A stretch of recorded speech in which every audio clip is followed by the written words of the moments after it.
Kakinada MP విషయంలో Janasena clarity ఇచ్చింది. Janasena Kakinada MP అభ్యర్థిగా తంగెళ్ళ ఉదయం ప్రకటించింది. ప్రస్తుతం ఉదయం అంతా ఉన్నారు. కాకినాడ ఎంపీగా పోటీ చేయబోతున్నారు. అసలు ఎట్లా ఉండబోతుంది ఏంటని సార్, కాకినాడ ఎంపీగా పోటీ చేయబోతున్నారు. ఇప్పటివరకు అసెంబ్లీ అభ్యర్థిగా ఉన్నారు, మీరు ఎంపీగా పోటీ చేయబోతున్నారు.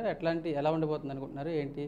ఒకవైపు అధికార పార్టీ కూడా చాలా స్ట్రాంగ్గా ఉంది నియోజకవర్గంలో, నెల రోజుల నుంచి ప్రచారం చేస్తుంది.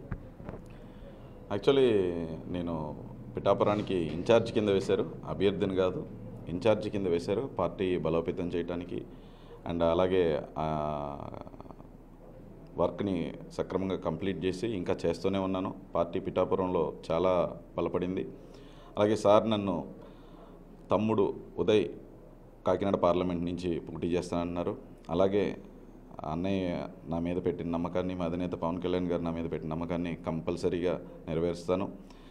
కాకినాడ పార్లమెంట్కి వచ్చేసరికి మా అధినేత పవన్ కళ్యాణ్ గారు కూడా ఇదే పార్లమెంట్లో పిఠాపురం నుంచి బరిలోకి దిగుతున్నారు. దిగిన తర్వాత అంటే అనౌన్స్ చేసిన రోజునే మెజారిటీ 1,00,000కి పైగా అని చెప్పి డిసైడ్ అయిపోయింది. ప్రజలంతా కూడా మొత్తం ఎప్పుడెప్పుడా అని ఎదురు చూసే ఎలక్షన్ అయిపోయింది. అది పోస్ట్పోన్ అవటం కూడా చాలా బాధాకరమైన విషయం అనేలాగా ప్రజలందరూ బాధపడుతున్నారు. త్వరగా వస్తే త్వరగానే మా నియోజకవర్గానికి పవన్ కళ్యాణ్ గారు త్వరగా ఎమ్మెల్యే అవుదురు అని చెప్పి అందరూ అసంతృప్తి తెలుపుతున్నారు. సో ఎప్పటికొచ్చినా సరే ఎలక్షన్ మే 13 రాబోతుంది. ఆ రోజు అందరూ పిఠాపురం ప్రజలందరూ తేల్చబోతున్నారు. కాకినాడ పార్లమెంట్ ప్రజలందరూ కూడా తేల్చబోతున్నారు. ఇక్కడ గెలిచేది జనసేన, టీడీపీ, బీజేపీ కూటమి అని. తొలిసారి మీరు ఎంపీగా పోటీ చేస్తున్నారు. అవతల వైపు ఏమో ఇప్పటికీ 3 సార్లు కాకినాడ ఎంపీగా పోటీ చేశారు. గెలిపోవటంలో ఎలా ఉన్నప్పటికీ కూడా ఎలా ఎదుర్కోబోతున్నారు? అధికార పార్టీ కూడా వైసీపీ ఒకవైపు, మీరు అందరూ కలిసి వస్తున్నారు.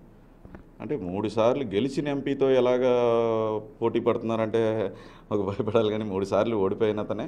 సో అదేం పర్లేదు. సునీల్ అన్న ఏంటంటే పెద్ద వ్యాపారవేత్త, ఆయన వ్యాపారం అది వదిలేసుకు రాలేరు, ప్రజల్లో తిరగలేరు. అలాగే ఎప్పుడు ఓడిపోయినా సరే ఆయన ప్రజల్లో ఉండరు, ఎందుకంటే ఆయనకి అంత పెద్ద వ్యాపారం ఉంది, సక్సెస్ఫుల్ బిజినెస్ మ్యాన్. అదన్నీ వదిలేసి రావాలి అంటే ఆషామాషి కాదు. సో ఆయన బిజినెస్ పాడు చేసుకోకుండా ఎలక్షన్కి ఒక 2 months ముందు వచ్చి హాలిడేకి వచ్చేసి ఇక్కడ పోటీ చేస్తున్నారు. అలాగే ఫస్ట్ ఎలక్షన్కి అలాగే హాలిడేలో వచ్చారు, వెళ్ళిపోయారు. తర్వాత సెకండ్ ఎలక్షన్కి హాలిడేలో వచ్చారు, వెళ్ళిపోయారు. ఇప్పుడు థర్డ్ ఎలక్షన్కి అలాగే వచ్చారు, హాలిడేలో వెళ్ళిపోయారు. ఇప్పుడు ఫోర్త్ ఎలక్షన్కి హాలిడేలో వచ్చారు. త్వరలోనే May 13 తర్వాత పంపించేస్తాం. సో ఏంటంటే ఎప్పుడు కూడా ఓటమి, సింపతి అనేది అంటే గెలిచిన తర్వాత, ఓడిపోయిన తర్వాత ప్రజల్లో తిరిగితే సింపతి వస్తుంది తప్ప ఎవ్రీ 5 yearsకి ఒకసారి హాలిడేకి ఆయన ఎప్పుడు యూరోప్ అది వెళ్తుంటారు. 5 yearsకి ఒకసారి మాత్రం కాకినాడకి హాలిడేకి వస్తారు. సో హాలిడేస్కి వచ్చిన వాళ్ళని ఇక్కడ ప్రజలు ఎప్పుడు ఆదరించరు. అలాగే నాకు నియోజకవర్గ ఇన్ఛార్జ్ ఇచ్చిన మొదటి రోజు నుంచి ఇప్పటి వరకు కూడా నేను ప్రజల మధ్యలోనే ఉన్నాను. ఎప్పుడు ప్రజల తరపునే పోరాడుతున్నాను, పార్టీ తరపున నేను ఎప్పుడు నుంచునే ఉన్నాను. పవన్ కళ్యాణ్కి సంబంధించి ద్వారంపూడి చంద్రశేఖర్ రెగ్యులర్గా కామెంట్స్ చేస్తూనే ఉంటారు. వారహయాత్ర నుంచి మీరు చూస్తూనే ఉన్నారు. పవన్ కళ్యాణ్ కాకినాడలో తనపై పోటీ చేయాలని, కానీ ఎందుకు పిఠాపురం వెళ్ళిపోయారని, ఇప్పటికైనా గాజు గ్లాస్ తనపై పోటీ చేయాలని ఇప్పటికీ హాట్ కామెంట్స్ చేస్తూనే ఉన్నారు. అది ఎట్లా కౌంటర్ చేయబోతున్నారు? మీ పార్లమెంట్ పరిధిలో అదొక అసెంబ్లీ నియోజకవర్గం కాబట్టి.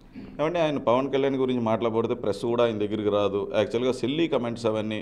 జగన్మోహన్ రెడ్డి గారు పిఠాపురం వచ్చి పోటీ చేయండి, నా మీద వచ్చి పోటీ చేయండి, ఏమైపోద్ది? నెహ్రూ గారు చెప్తారు జగన్పేట వచ్చి నా మీద పోటీ చేయండి, ఏంటి అయ్యో కమెంట్సా? పవన్ కళ్యాణ్ గారి పేరు చెప్తే ఆయన మీడియాలో చూపిస్తారు కాబట్టి ఆయన మాట్లాడుతున్నారు తప్ప ఆయనకి తెలుసు. ఫస్ట్ మా కూటమి అభ్యర్థి కొండబాబు గారి పైన గెలిచి చూడమని చెప్పండి. 30-40 వేలు మెజారిటీతో కొండబాబు గారు గెలవబోతున్నారు. అక్కడ నువ్వు ఎవరిని పడితే వాళ్ళని నోటుకు వచ్చినట్టు తిట్టేస్తూ ఉంటే ప్రజలు ఏమి చూస్తూ ఉండకూడదు. మొన్న మత్స్యకారులందరినీ కూడా జాతి ప్రకారం తప్పుడుగా మాట్లాడారు. అంతకుముందు పెద్ద అధినాయకుని బూతులతో తిడతాం అంటే ఎవరిని మీడియాని ఎలా చూసారో మీ అందరికీ తెలుసు. ఎవరిని బాగా చూసుకున్నారు? అసలు రౌడీయిజం, గంజా, మాఫియా అంతా చేసుకుంటా ఇక్కడికి వచ్చి నువ్వు పోటీ చేయి, అక్కడికి వచ్చి నువ్వు పోటీ చేయి అంటే ఇక్కడ వినేటోడు ఎవడో లేడు. నేను చెప్తాను, నువ్వు పిఠాపురం వచ్చి పోటీ చేయి.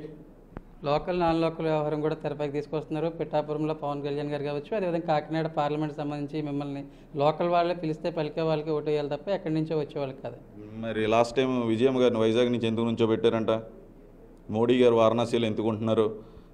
మంగళగిరిలో లోకేష్ గారు ఎందుకుంటున్నారు? అన్ని పార్టీల్లో అందరూ కూడా రాష్ట్ర నాయకులు అనేటోళ్ళు రాష్ట్రంలో ఎక్కడైనా నుంచోగలరు, నుంచోవచ్చు, అది గెలుస్తారు కూడా. కొన్ని చోట్ల పార్టీలో డిస్టర్బెన్స్ చూశారు కాకినాడ రూరల్ సంబంధించి, మీ పార్లమెంట్ కాన్స్టిట్యున్సీ కాబట్టి పవన్ కళ్యాణ్ గారిపై కాబట్టి అదేవిధంగా పార్టీపై విమర్శలు చేస్తున్నారు. ఎట్లా అంటే మరి వీటిని డిస్టర్బెన్స్ అంటే ఎలా క్లియర్ చేయబోతున్నారు ఏంటి? అంటే మిగతా పార్టీలతో పోల్చుకుంటే చాలా తక్కువ అండి. ఎక్కడైనా వ్యక్తిగతంగా ఒకళ్ళిద్దరూ ఇబ్బంది పడి ఉంటారు, వాళ్ళకి జరిగిన నష్టం కోసం ఇబ్బంది పడి ఉంటారు, వ్యక్తిగతంగా కొంచెం ఇబ్బంది జరిగి ఉంటుంది. సో అదేమీ పర్లేదు, తర్వాత చదువుకుంటే అవంతట అవే చదువుకుంటే. వైసీపీలోంచి అయితే మొత్తం 175లో నాకు తెలిసి 75 మంది మిగులుతారు, 100 మంది పారిపోతున్నారు. అలా అయితే ఏమనాలి? మొత్తానికైతే ఉదయ్ చెప్తున్నారు ఖచ్చితంగా కాకినాడ పార్లమెంట్లో విజయం సాధిస్తాను, పిఠాపురంలో పవన్ కళ్యాణ్ కావచ్చు, అదే కాకినాడ ఎంపీగా తాను విజయం సాధిస్తానని ధీమా వ్యక్తం చేస్తూనే ద్వారంపూడి వ్యాఖ్యల్ని చాలా సిల్లీగా తీసి పాడేస్తున్నారు. ఎందుకంటే పార్టీ అధ్యక్షులు వారు ఎక్కడి నుంచైనా పోటీ చేయవచ్చు, వారికి దానికి సంబంధించి రాష్ట్ర రాజకీయాలకు సంబంధించి పూర్తిస్థాయిలో వివరాలు తీసుకున్న తర్వాత ఈక్వేషన్స్ ఆధారంగా వాళ్ళు పోటీ చేస్తారు. వీటిలన్నింటినీ పట్టించుకోవాల్సిన అవసరం లేదని, పార్టీలో ఉన్న డిస్టర్బెన్స్లు 1-2 చోట్ల ఉంటాయి, సీట్ల కేటాయింపు ద్వారా ఖచ్చితంగా అన్ని డిస్టర్బెన్స్లన్నింటినీ క్లియర్ చేస్తామని ఉదయ్ చెప్తున్నారు. ప్రకాష్తో సాయి సుధీర్ ఎన్టీవీ కాకినాడ నుంచి.